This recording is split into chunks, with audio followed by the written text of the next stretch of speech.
We're here just outside of the airport. Stacey McCain is over at McDonald's filing, but I'm over here with Christopher Hill, one of the candidates for president you might not have heard of.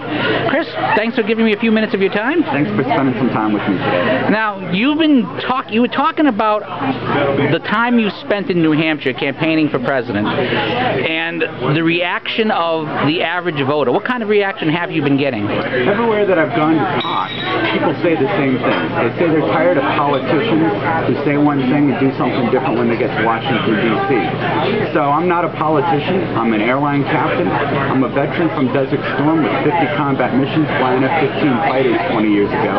And I've been out there talking to the people about what concerns America. The middle class is falling apart, and we need to start restoring America and the middle class. And that's what they're looking for, is somebody that'll step up to the plate and mean what they say. Now, as I recall, I remember seeing you at the big Sarah Palin event, Tea Party Express event, a few months ago that I was covering. What has your reception been among people? What have people, when you introduce yourself to people and they say, well, we haven't seen you on television, we haven't seen you in the debates, what is their reaction? It's interesting you brought that up, because that is one of the first questions they ask. How come you haven't been in the debate? And what most people don't know is that they used initially $250,000 as a marker to allow people to be, quote, a viable candidate. And then it goes up from there. So you really have to buy your way in to the debate and in some of the primaries later and down the road. So from that standpoint, my reaction to them is I've been out there campaigning, but we just need to get our message out there in a bigger way. Now, am I correct in assuming this is your first presidential campaign? It is. And you were former pilot, Desert Storm, and the like. What kind of taste has it left in your mouth doing this for the first time? Actually, I think it's a wonderful experience. For me, I started off with Ronald Reagan when I was 16 years old, and I actually worked in his campaign in 1980.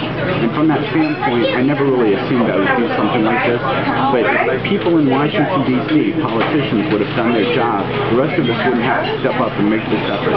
On December 19th, I'll tell you this really quick. On December 19th, I was in a presidential forum, and at a table with me sat 10 other people. And I looked at them, and they were doing the same thing I'm doing. They're sitting there because they're so concerned about their country that they're trying to make it different. And that's basically what it's all about at this point.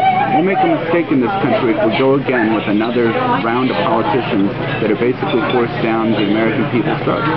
Now, I ask you to pardon me for this question, that's okay. But assuming that you do not place in New Hampshire, are you thinking of any other office afterwards to raise your visibility? Not right now. I'm very happy being an airline captain. It's what I've always wanted to do. It's just that when a nation has a call, the people often answer it, whether it's wartime or whether it's some other event in this country, like Katrina. People step up to the plate when there's an emergency. And there isn't an emergency in America. So it'll be back to the air. And now, too bad it isn't Saturday, because I have a feature on my show called The Saturday Diner, and that's an impressive looking lunch, let me tell you. I'll be lucky if I get through all of it. Yeah, I've got a little more girth than you, and I couldn't get through it. Well, Chris, thank you very much for your time, and good luck next week, and enjoy. That's a hell of a meal. Take care. Very much.